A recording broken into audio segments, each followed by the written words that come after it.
What if the most compassionate act you ever commit is also the one they will call cruel? What if your deepest betrayal of others is, in truth, your first true fidelity to yourself? You sit before me now with eyes that have seen too much and lips that tremble with unspoken knowledge. You do not yet fully understand the power you hold because you have spent your life making room for others inside yourself, clearing space in your psyche to accommodate their chaos, their hunger, their grief. You, the empath, have become the quiet sanctuary in a world of shrill demands. And yet, if you wonder why your silence now feels like thunder to those who once ignored your cries, let me tell you a secret. A truth whispered from the depths of the collective unconscious. When the empath walks away, it is not out of cruelty, not weakness, not resignation. It is an archetypal movement, a cosmic shift, the culmination of a sacred alchemical process. The empath's exit is not an act of vengeance. It is a revelation. For when the one who carried everyone's burden finally lays it down and disappears into stillness, those who fed on that warmth are left to shiver in the absence of their own light. This is the unsettling paradox you are living. Your greatest act of love feels to the world like an act of war. And you must understand why. You see, in every relationship, whether romantic, familial, or social, there exists an unconscious dynamic, a dance of projections and shadows. The empath, by nature, absorbs what others refuse to feel. You do not merely listen.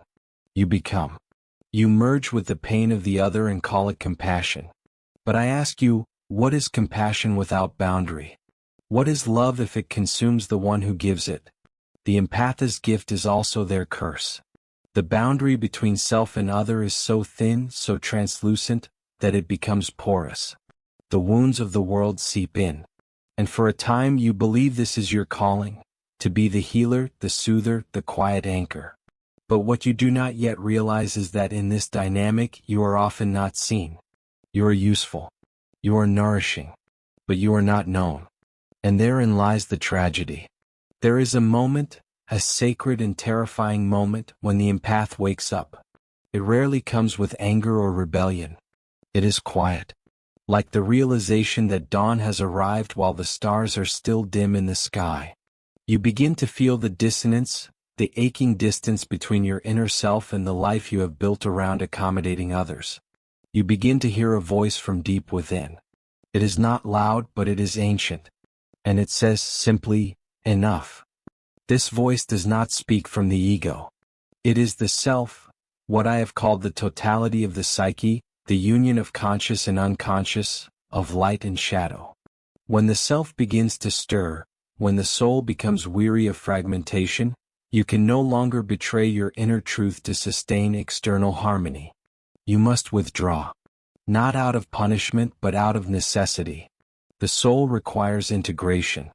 And integration demands solitude. To those around you this exit appears sudden. They do not see the inner earthquakes that have preceded it, the years of suppressed pain, the tiny deaths of your authentic self. To them you were always available, always forgiving, always kind.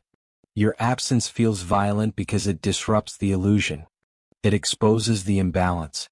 And the empath, once invisible, becomes a mirror. But this is where the revenge lies. Not in cruelty but in clarity. When you leave, you remove the anesthesia. Those who once leaned on your emotional labor must now confront the void. The silence becomes a magnifying glass. Your departure casts a light on the dynamics they refuse to see. It is not your intention to hurt, but your awakening forces them to witness their own shadow. Do you understand now? The empath's quiet exit is not an act of ego. It is the soul's return to itself. It is the moment when the unconscious contract, I will carry your pain if you love me, is torn up. And when that contract dissolves, the entire architecture of the relationship crumbles. This is not just interpersonal. It is archetypal. It is the dismantling of the mother complex. It is a liberation from the archetype of the wounded healer. Let me take you deeper. Imagine a dream. You are in a house with many rooms, each one filled with people asking something of you. One needs comfort. Another weeps.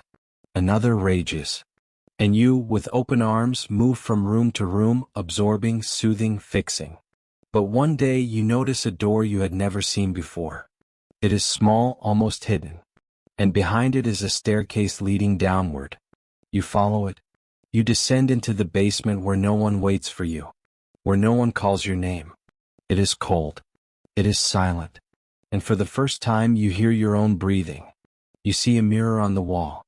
You do not recognize the face. It is tired. But beneath the weariness is something more. Something fierce.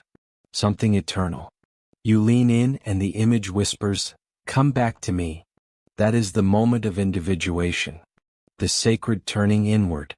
The house above will collapse without your tending. Yes, the voices will call for you. But you do not return.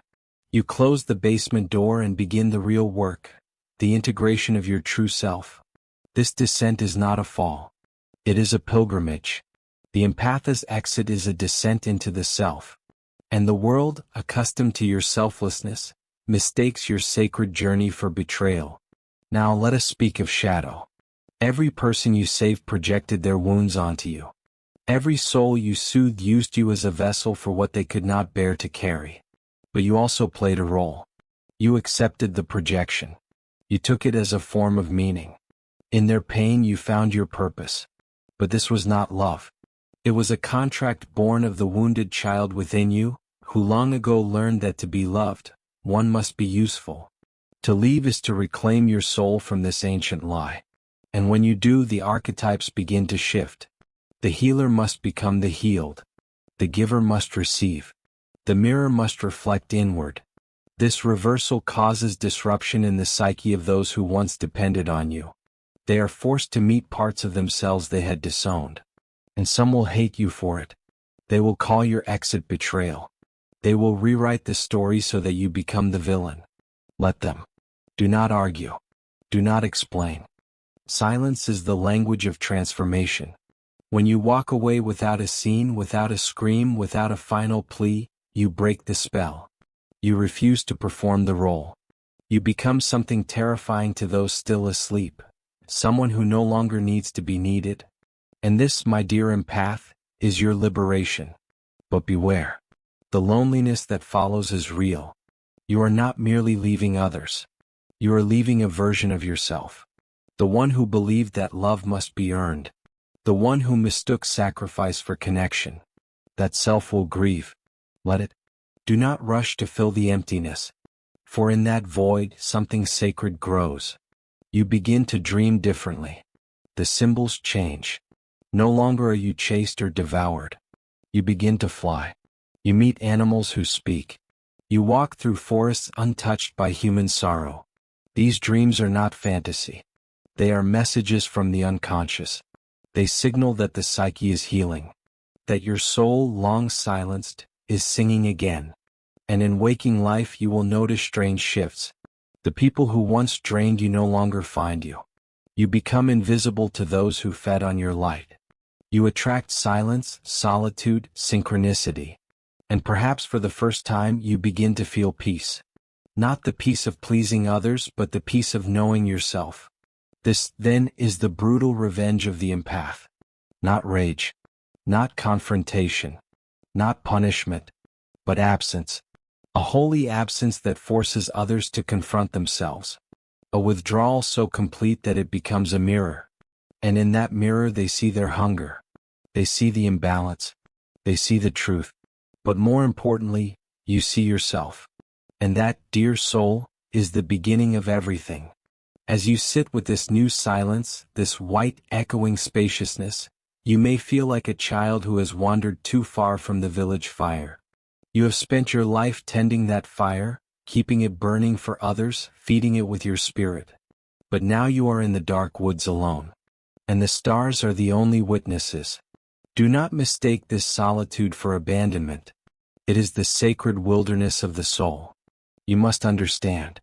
Every time you said yes when your body whispered no, you split from yourself. Every time you offered comfort while your own heart ached, you fractured a little deeper. Every time you absorbed someone else's pain in order to avoid conflict, You carved space out of your being and filled it with what was not yours. These were not small wounds. They were death by 1,000 soul cuts. And yet, no one saw them bleed. Now that you've withdrawn, now that your exit echoes louder than your presence ever did, those same people begin to feel the absence. Not because they loved you fully, but because your function has ceased. Your presence was never neutral. You were the unspoken support beam, the invisible emotional infrastructure. And now, with you gone, the whole architecture begins to crack. They will not know what to call this sudden emptiness. Some will call it abandonment. Some will name you cold. Some will say you changed. But you and I, we know the truth. You did not change. You remembered. You remembered that love without self is martyrdom. You remembered that sacrifice without mutuality is servitude. You remembered that your life, your light, your peace were not born to be endlessly siphoned by those who fear their own darkness. Your quiet exit is a sacred return. Let us descend again into the underworld of symbols. For every soul in the world carries an archetypal pattern, a divine blueprint that speaks in dreams, in synchronicities, in instinct. The empath often carries the archetype of the wounded savior. You learned early, perhaps in childhood, that peace comes from fixing others, that safety is earned by being indispensable. This pattern lodges deep in the unconscious and repeats itself in every relationship. But here is the paradox. In saving others, you abandon yourself. In healing others, you ignore your own bleeding. And the soul, your true self, your indwelling spark, will not tolerate this forever. It will begin to rebel. First in whispers, then in dreams, then in breakdowns that feel like betrayal but are actually breakthroughs. You may find yourself crying for no reason. You may begin to feel suffocated by spaces that once felt comfortable. You may begin to say no without explanation. This is not weakness. This is the birth pang of wholeness. You are being summoned back to yourself. And make no mistake, this return will cost you everything that was built on a false identity. The friendships that depended on your silence. The family roles that demanded your compliance. The love that only bloomed when you were hurting. These things will fall away. Let them. Do not try to explain your exit. It was not an intellectual decision. It was a movement of the soul, a tectonic shift beneath the surface of your psyche. It is the moment when the persona, the mask you wore to belong, cracks open and reveals the self. The self is vast. It does not negotiate with dysfunction. It does not barter with fear. It does not pretend. It simply is. And when you begin to live from this center, from this unshakable root, you will find that your energy no longer leaks out into the world without discernment. You will find that your presence becomes selective, sovereign, even intimidating, not because you are cruel but because you have remembered your worth. This remembering is the death of the old identity. And yes, there will be grief. Grief for the version of you who tried so hard. Grief for the years you spent explaining yourself to people who never really heard you. Grief for the loneliness that accompanied your compassion. Let yourself mourn. But do not regress. You are not who you were. You are becoming. Now, let me speak of something few dare to acknowledge, the shadow of the empath. For every light has its twin. And in every empath, there is a shadow that whispers, if I can feel their pain, perhaps I can earn their love. It is a dangerous illusion. One that turns compassion into currency. One that makes you betray yourself to avoid being alone. You must meet this shadow. You must face the part of you that is addicted to being needed. The part that confuses validation with intimacy. The part that fears deep down that without service you are nothing. This is not an easy confrontation, but it is essential. There is a concept in alchemy called the nigredo, the blackening, the dark night of the soul. It is the phase where all structure dissolves, where the old identity dies and the new has not yet emerged. It is terrifying. It is necessary. And you, in your exit, have entered this phase. You are no longer who you were. But you are not yet who you are becoming. You are molten. You are becoming sacred fire. And yes, those who benefited from your old form will panic. They will try to lure you back with guilt, with accusation, with sudden affection. They will say you've changed. You must say yes. Thank God. They will say you used to be so kind. You must say I am still kind. But now I am kind to myself first. They will say I need you. You must say I needed me too. And I was gone too long. This is not cruelty. This is clarity. And clarity, to those who live in illusion, will always feel like betrayal. But do not let that stop you. For every step you take toward your own center, the world becomes more real. Your vision clears. Your body relaxes. Your dreams speak louder. You begin to recognize true resonance. Not just comfort, not just familiarity, but truth. You begin to call back the parts of yourself you exiled in order to survive.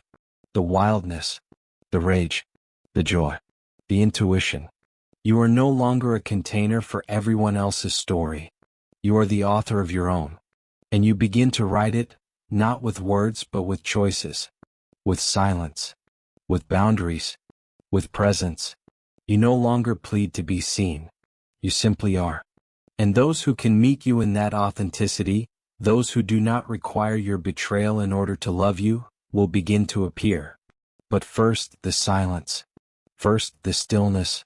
First, the shedding. That is why your quiet exit is so powerful. It is not an end. It is a beginning. It is the initiation of the empath into the realm of the sovereign soul. And yes, it will break the illusions others held about you. Yes, it will expose their dependency. Yes, it may feel like violence to those who only knew how to relate through control. But you cannot protect their illusion at the cost of your reality. You cannot be their fantasy if it means abandoning your truth. You cannot stay small so others remain comfortable. You are not here to be their mirror. You are here to be whole. And that wholeness, that silent, grounded, radiant wholeness, is the most brutal revenge of all. Not because it harms, but because it reveals. And what it reveals they may not be ready to see. The act of exiting, if we are to truly understand its mystical significance, is not simply the act of walking away. It is the severance of energetic cords that have fed others and drained the self for decades, lifetimes, generations. When the empath withdraws, they are not merely retreating from a room. They are reclaiming every piece of themselves that was scattered like breadcrumbs across the psyche of others. Every apology that was never necessary. Every overextension masked as kindness. Every inner no twisted into an outer yes. This reclamation sends ripples through the energetic field. The others feel it. Even if they don't know what they're feeling, suddenly they sense something missing. But it is not just you. It is the supply. The source. The stability you offered while they unconsciously took. You had been a wellspring, unspoken, unquestioned. And when you stopped pouring, they were left staring into a dry basin, unfamiliar with the effort of drawing water from their own depths. The empath, by nature, has been the invisible alchemist in many lives. Transmuting rage into reason, sorrow into silence, shouts into calm. But this was a silent spell work, one you performed without acknowledgement, without protection, without balance. It was noble, yes, but it was unsustainable. Even Christ, even the bodhisattvas, even the shamans of old retreated into solitude to commune with the divine. What right then do you deny yourself the same? And so the empath exits not to punish, but to restore sacred equilibrium. To return to the cave of the self. To remember the origin of the light they so generously gave away. But the cave is not comfortable. It is not adorned with praise or recognition. It is not lined with the voices that once clapped for your compassion. No, the cave is silent. And in that silence, you begin to hear the voices you buried long ago. The younger you. The wounded you. The sacred child. The forgotten dreamer. The one who stopped asking because asking felt like betrayal. These parts have waited patiently behind the noise. They now stir. And at first they do not welcome you. They are skeptical. They wonder if you have returned only to leave again, to serve again, to sacrifice again. You must earn their trust. Not with penance but with presence. You must sit with them in stillness. Let their rage burn through your bones. Let their grief drown the illusions you once called self-worth. This is the true initiation. To no longer find identity in being useful. To no longer find safety in invisibility. To no longer mistake enmeshment for intimacy. You begin to reorient around your own center. You begin to ask not what do they need from me, but what do I need from me? And that question unearths 100 more. Ancient, uncomfortable, liberating. What do I love when no one is watching? What soothes me when no one is clapping? Who am I when I am not performing the role of the empath? The answers do not come quickly. They emerge slowly, like forgotten gods rising from the unconscious ocean. And with them comes grief. Not just for the people you've left, but for the self you left behind. The self who waited. The self who whispered boundaries and was ignored. The self who curled in corners after offering too much. That self deserves mourning. That self deserves ritual. So light the candle. Bury the letter. Burn the expectations. Let the past know you are no longer available for self-abandonment. In this transformation your energy changes. Your very frequency shifts. You become unrecognizable to those who once read you like a manual. They cannot locate the guilt in your eyes anymore. They cannot trigger the savior in your soul.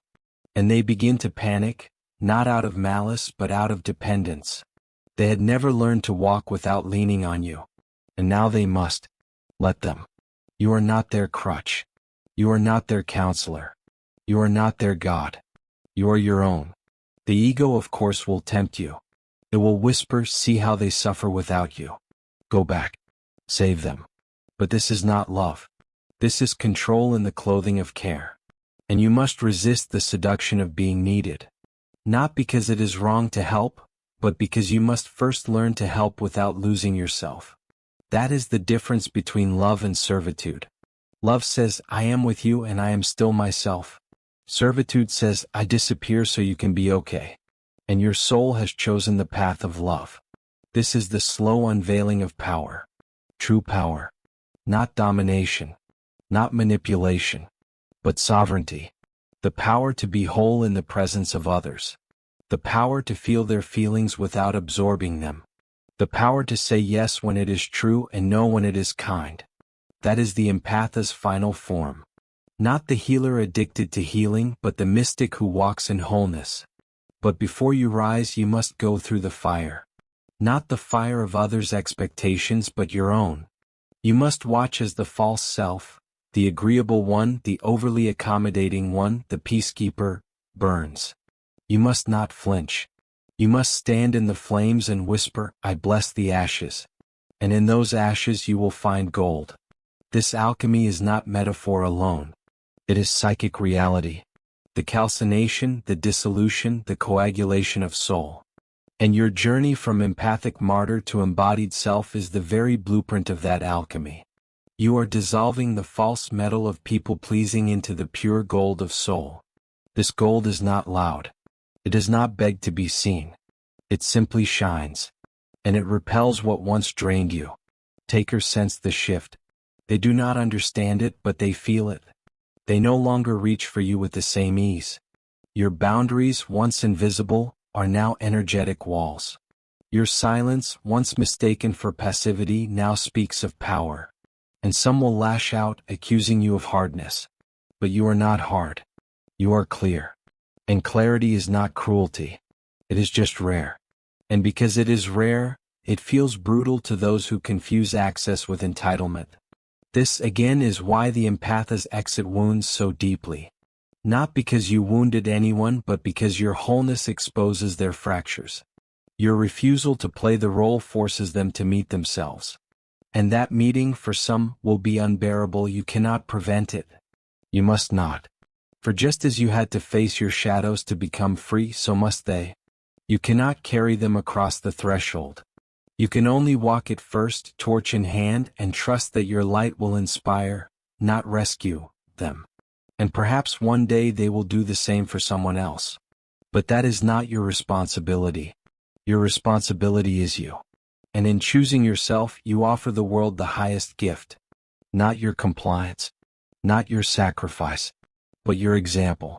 When you begin to live from your own center, not as a reaction to others but as a declaration of being, you step into the sacred unknown. The empath, once shackled to the moods, needs and wounds of others, now becomes a sovereign agent of transformation. Not through effort but through embodiment. The quiet exit was never about punishment. It was always about permission. The permission to be real, to be whole, to be free. And yet, the world resists such liberation. Society teaches that the highest form of goodness is self-erasure. That kindness means compliance. That love demands exhaustion. But this is a distortion of the divine. True love, rooted in the self, is fierce. It has teeth. It bites through illusion. It protects its own flame so that it may warm without being extinguished. You, dear soul, are no longer interested in playing the savior.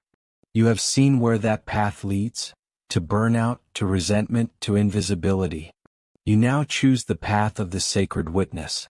You no longer dive into the ocean to rescue the drowning. You stand firmly on shore, anchored in your own breath, extending your hand only to those who wish to rise by their own will. This shift is not subtle. It is seismic. And those who have built their sense of safety on your availability will feel the aftershocks. But remember, just because they feel discomfort does not mean you owe them relief. Just because they accuse you of abandonment does not mean you have betrayed anyone. You have simply stopped betraying yourself. There will be moments, even in this new state of being, when guilt tries to slither back in. It will disguise itself as compassion. It will whisper they need you. But you must ask, which part of me is being spoken to? Is it the healed self, or the wounded child who still fears being unloved? Is it my soul or my shadow in search of identity? This is the great work, what the alchemists called the magnum opus. To purify the self of false obligation.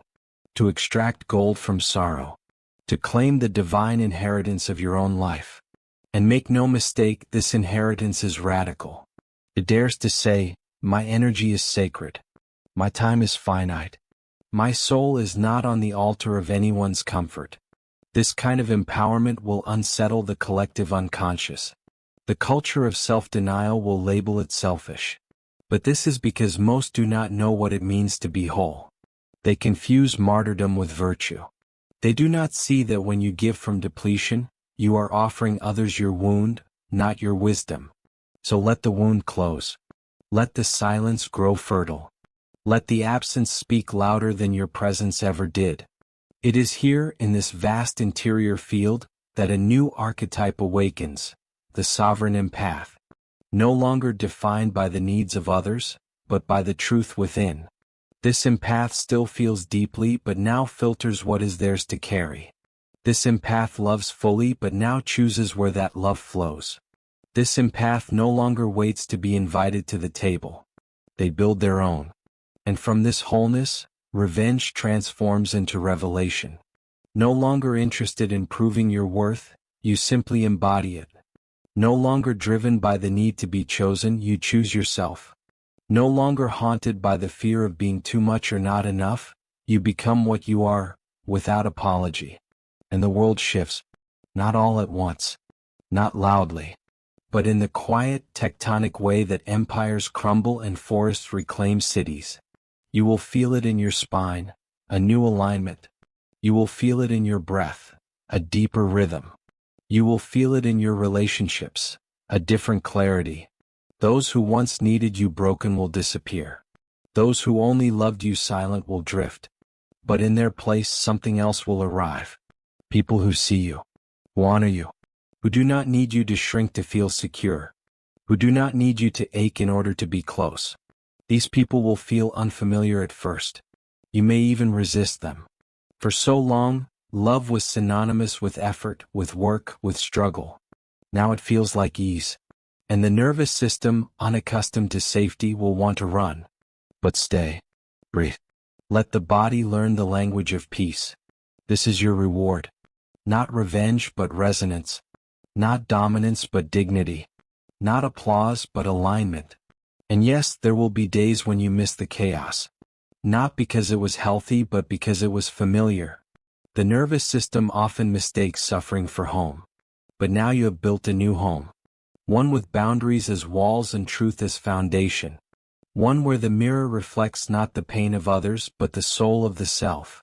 And you sit within it, not waiting to be needed but learning to be known. You begin to write again. To paint. To sing. To rest. Not because anyone asked you to, but because your being now demands expression. You are no longer a sponge for pain. You are a vessel for beauty. And the same sensitivity that once exhausted you now becomes your compass, your creativity, your magic. You remember dreams you once dismissed. You follow whispers you once ignored. You feel your soul not as a servant but as a sovereign. And for those who once misunderstood you, who now rage at your absence, who call your quiet exit betrayal, you offer silence. Not out of disdain but because no explanation would ever be enough. You were never what they projected. You were always more. Let them wrestle with the absence. Let them meet their own shadows. Let them go or not. Your path is no longer tied to their awakening. Your exit was the medicine. Your disappearance was the mirror. Your peace is the truth they cannot unsee. And perhaps one day they will rise, not to chase you but to find themselves. Until then you walk. Not away but toward your wholeness, toward your voice, toward the holy, radiant, rooted self that always waited beneath the rubble of everyone else's expectations. This, the great return, is the final alchemy. You were never meant to carry their pain forever. You were meant to remember your own light. And now that you have, nothing will ever be the same. Let the quiet be your revolution. Let your wholeness be your vengeance. Let your peace be your flame. And so it is.